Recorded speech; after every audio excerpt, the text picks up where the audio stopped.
விளக்கேற்றுறதுங்கிறது issue இல்லை. அது என்ன சாதாரணமான விஷயம், எங்கனாலும் விளக்கேற்றலாம். நீங்கள் பிரச்சனைன்னு பார்த்தா இந்த நாட்டில் கேஸ் கிடைக்கல, அடுப்பேற்ற முடியல. விளக்கேற்றுறது அப்புறம், அடுப்பேற்ற முடியல.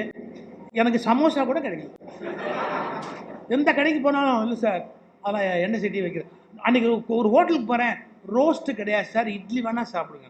நானே இட்லியை விட்டுட்டு தான் ரோஸ்ட்டுக்கு போகிறேன்.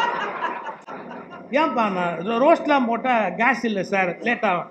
எவ்வளோ முக்கியமான பிரச்சனை, அதுவே இல்லை. நான் அதுன்னு சொல்ல வரல. இன்னும் இந்தியாவில் இரவு உணவு இல்லாமல் உறங்க போகிறவன் இருக்கிறான். இன்னும் எவ்வளவு பிரச்சனை இருக்கு. இன்னும் நல்ல குடிநீர் கிடைக்காத கிராமங்கள், ஐயா சொன்னார்ல கோமணங்கட்டு முதல்ல, அதான் இன்னும் இந்தியாவில் குடிநீர் கிடைக்காத பிரச்சனை எவ்வளவோ இருக்கு.